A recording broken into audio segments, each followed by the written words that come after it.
You cannot imagine what life was like in Sodom and Gomorrah.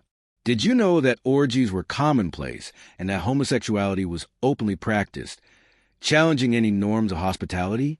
That men forced visitors, be they men, women, or even virgins, to engage in sexual acts, not out of desire, but as acts of power and humiliation? Greed, envy, unbridled power, and total disrespect reigned in these cities. Prepare yourself for a narrative that details every shocking aspect of this story, culminating in divine destruction that serve as a warning to humanity, and which echoes with the terrifying similarities to our own times. If this immersion into depravity and judgment resonates with you, please consider leaving a like and sharing this insight with others, for reflection on the past can illuminate the present. Sodom and Gomorrah, humanity's distorted mirror. The cities of Sodom and Gomorrah were not mere settlements. They were vibrant metropolises, an oasis of prosperity in a desert hardship. Located in the plain of Jordan, a region so fertile that ancient texts described it as the garden of the supreme deity, these cities flourished amidst wealth and abundance. The fertile soil yielded abundant harvests and vast deposits of bitumen, which flowed in the earth like water and were more valuable than gold for construction and sealing, ensured a constant flow of riches. This material prosperity, however, became the cradle of unprecedented moral decay, fueling an arrogance and sense of impunity that would become legendary. Pride and arrogance, the invisible and impenetrable barrier. Can you imagine a city whose inhabitants felt untouchable above any human or divine law? Sodom's walls were a masterpiece of defensive engineering, a double system, over 30 feet high, equivalent to a 3-story building, encircled the city. Between the two walls, a corridor allowed defenders to move protected, making it an almost impregnable fortress. The wooden gates, reinforced with metal, were so heavy that they required a combined strength of 6 men to open. At dusk, the sun reflected off the reddish bricks, creating the impression that the entire city was aflame, a spectacle of power and wealth.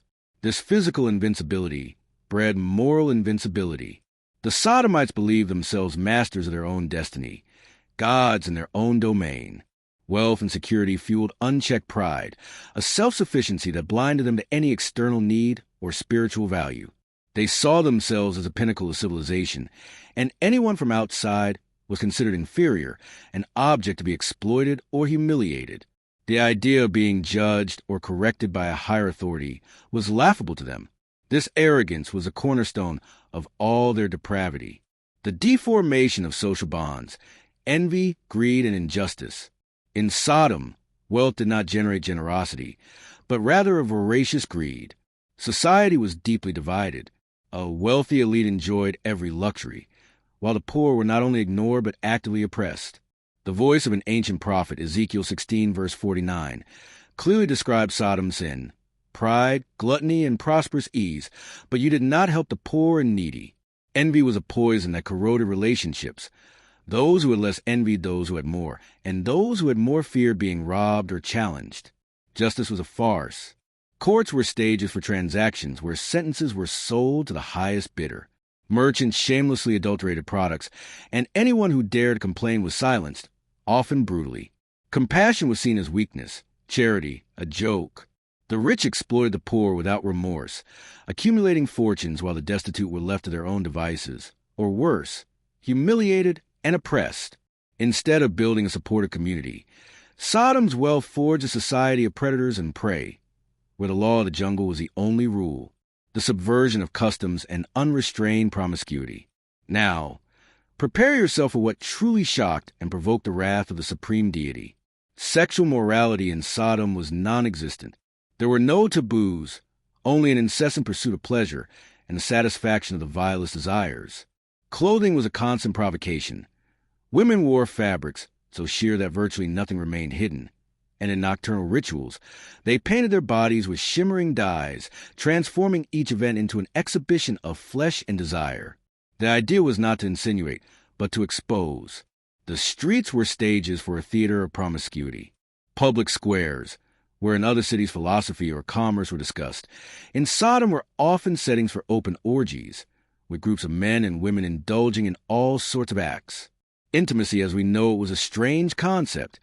There was no fidelity, only constant partner swapping, in a fluidity of relationships that dismantled any traditional family structure. Sexuality was used as a tool of power, humiliation, and control.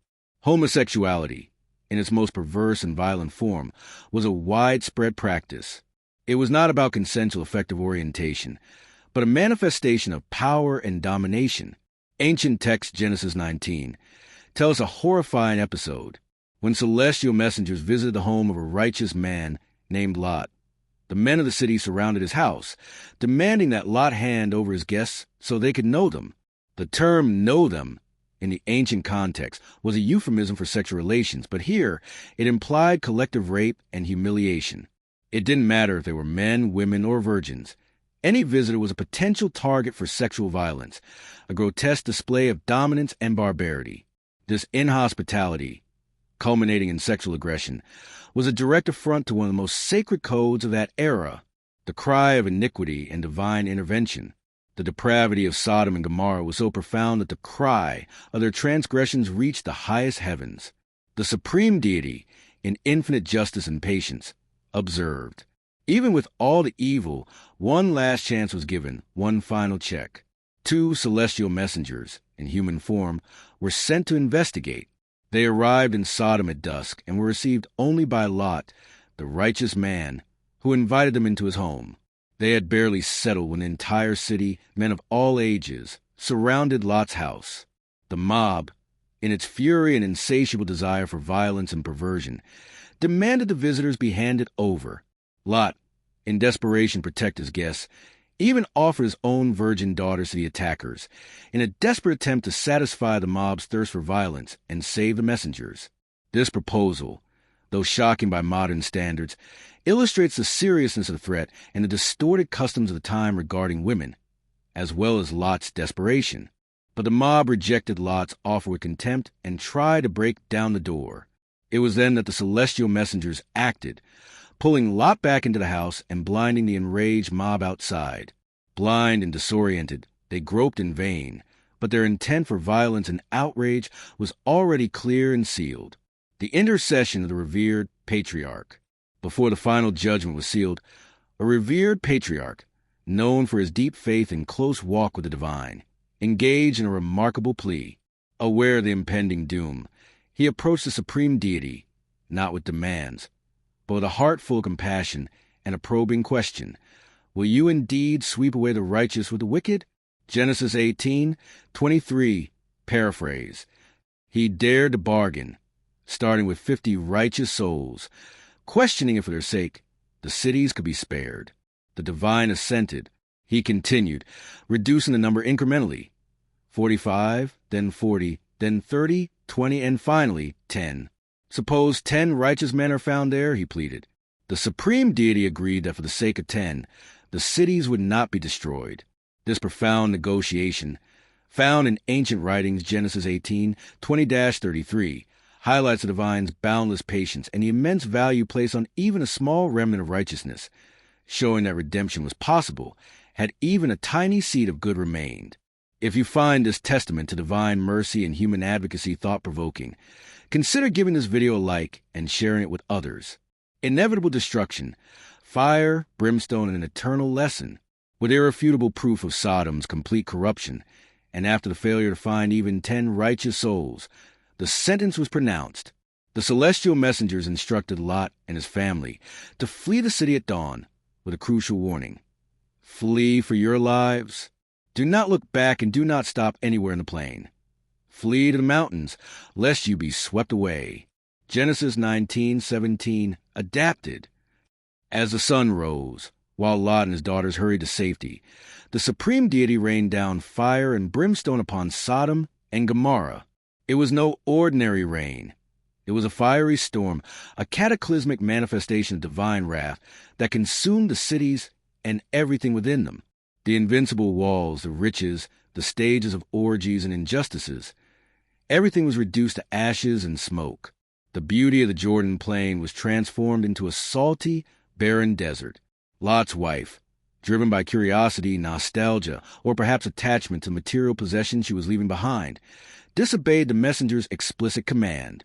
She looked back, and in that instant, She was turned into a pillar of salt, an eternal monument to disobedience and the consequences of clinging to what is being judged. The aftermath: desperation, lineage, and a bitter legacy. Having escaped the inferno, Lot and his 2 daughters found refuge in a mountain cave. In their isolated state, believing they were the last vestiges of humanity left after the cataclysm, the daughters conceived a desperate plan to preserve their family line. They plied their father with wine, and one by one lay with him. From these illicit unions, 2 sons were born, Moab and Ben-Ammi, who would become the progenitors of 2 significant nations, the Moabites and the Ammonites, respectively.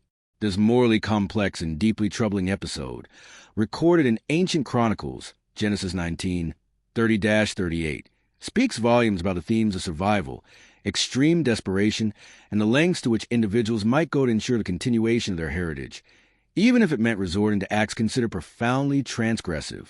It's a stark reminder that even after escaping judgment, the scars of the past can manifest in unforeseen and challenging ways. The legacy of Sodom and Gomorrah, a timeless warning. The story of Sodom and Gomorrah, recounted in the Holy Scriptures, is not just an ancient tale. It is a powerful warning that transcends time. It serves as a vivid example of divine judgment upon iniquity and the severe consequences when society surrenders to moral depravity, social injustice, and arrogance.